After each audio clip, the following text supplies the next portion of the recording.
একটা বাঁশ হাতে করে বলে কুচে দেবো চল চামড়া সোজা করে দেবো বিয়াদ মাল দাড়ি চাঁচা দেখলি শয়তানের চোখ বুলু হয়ে যাবে এমন চাঁচা চেঁচেছে শালা জিভ দেওয়া ঘইলি বুঝতে পারবেন না মানে কি এদিক থেকে মেরেছে বেলে ফের এদিক থেকে মেরেছে মানে গাছও কেটেছে গোড়াও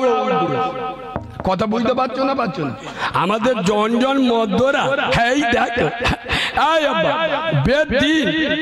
এমন পাগড়ি মাথায় দেশে সারা দেখলি মনে হবে বিদেশি মৌলানা আরে হ্যাঁ না বল বিদেশি মৌলানা আরে এমন জামা পরেছে জিবরাইলির ভূত ভাই বের মজলিসে বসে দুধতে সাউরি দেখে বলতে যে আল্লাহ আমার নসিব ভালো আমার কপাল ভালো আমার জামাই হ্যাঁ পুরো আব্দুল কাদের জিলানির ভূত ভাই ও সর্বনাশ মাল যখন 3 দিন পরে ঘুরে গেছে বর 3 দিন পরে ঘুরে যায় না 3 দিন পরে ঘুরে গেছে ছেঁড়া প্যান্ট বেলবক গেঞ্জি পরে শালা প্যান্ট এমন পড়েছে ও যদি মাল মসজিদে রুকুই যায় সুন্দরবনের জঙ্গল দেখা যাবে আল্লাহর কি রে বা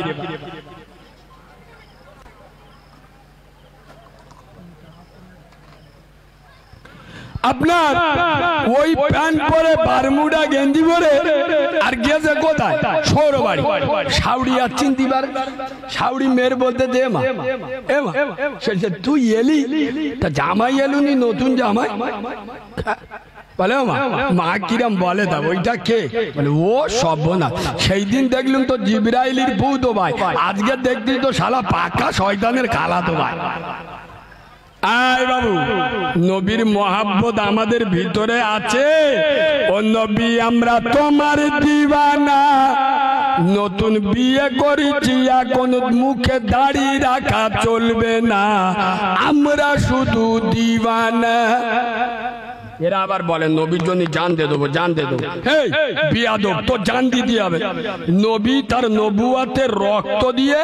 নামাজের আন্দোলন করে গেছে তুই নামাজ পড় আর মুখে নবী প্রেমের সুন্নতি দাড়ি রাখ তোর জীবন দিতে হবে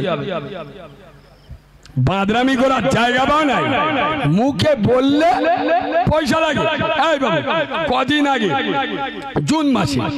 ওই যে বিজেপির একটা মহিলা নূপুর শর্মা আমার নবীর বিরুদ্ধে কটূক্তি করলো বাংলা নয় দুনিয়ার মুসলমানরা রাস্তায় বেরিয়ে গেল আচ্ছা বলুন তো যদি কারো ধরে জিজ্ঞেস করে আল্লাহর নবীর কটা স্ত্রী বলতে পারবি কজন বিধবা ছিল কজন কুমারী ছিল তা তুই তো জানি না তোর প্রশ্ন করলে তুই উত্তর দিবি কি করে আরে নূপুর শর্মা যেটা বলেছে ঠিক বলেছে ও যে কটূক্তি করেছে এটাই আমাদের কলিজায় লেগেছে নইলে ও যদি প্রশ্ন করতো আমরা মোটেও রেগে যেতাম না এই বাবু কোন হিন্দু ছেলে প্রশ্ন করতেই পারে তোমার নবী অত ভালো লোক তাই 11টা বিয়ে করেছ কেন তোমার নবী অত ভালো লোক 50 বছর বয়সে 6 বছরের আয়েশাকে বিয়ে করলো কেন প্রশ্ন করতে পারে তার অধিকার তোমার নবী অত ভালো লোক ছাগল চৈরেস কেন সব প্রশ্ন করতে পারে আপনার রেগে গেলে হবে ওর উত্তর তো আমাদের কাছে আছে হ্যাঁ আমাদের কলিজায় লেগেছে বিদ্রুপমূলক কটাক্ষ করেছে ও যদি প্রশ্ন করত ওর উত্তর আমাদের কাছে ছিল কিন্তু তার নামে মুসলমানদের নামাজ নেই রোজা নেই আর বার হয়ে একটা বাঁশ হাতে করে বলে কুচে দেবো চল চামড়া সোজা করে দেবো বিয়াদ নবীর শুকনো ভালোবাসা দেখাচ্ছ নবীর ভালোবাসা কারে বলে শিখে নাও আয় আব্বা আল্লাহ নবী ওয়াদ করছে আর একবার সুবহানাল্লাহ বলুন আপনাদের সুবহানাল্লাহ জান ঝাল ঝাল ভাব একটু মিষ্টি করে সুবহানাল্লাহ বলুন আমার রাসূল ওয়াজ করছে আর আবু বকর সিদ্দিক লক্ষ্য করে দেখছে একটা কালো মানুষ গায়ের রং সাংঘাতিক কালো ডেঞ্জারাস কালো আর ফুপিয়ে কাঁদছে আবু বকর সিদ্দিক টুক করে মজমাতে উঠে গিয়ে আদর করে জড়িয়ে ধরেছে ভাই তোমার নাম কি ভাই আমার নাম হলো বেলাল কি নাম আমার নাম বেলাল তোমার বাড়ি কোথায় আমার বাড়ি হাফসা দেশে আব্বা তুমি কাঁদছো কেন হযরত বেলাল বলছে আচ্ছা ভাই আবু বকর ওই যে দিনের নবী ওই যে নবুয়তের নবী ওই যে করুণার নবী দাঁড়িয়ে দাঁড়িয়ে ওয়াজ করছে। আচ্ছা আমি তো একজন কালো মানুষ, আমি যদি ওই নবীর কাছে কলেমা পড়তে চাই, আমার হাতে হাত দিয়ে কি কলেমা পড়াবে? আয় আব্বা,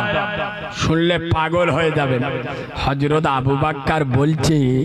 ও নবী কালো ফর্সা সাদা কালো দেশি বিদেশি উনি দেখেন না, তুমি কলেমা পড়বে বাবু, এসো আমার সঙ্গে। কথাটা এখানে রাখেন।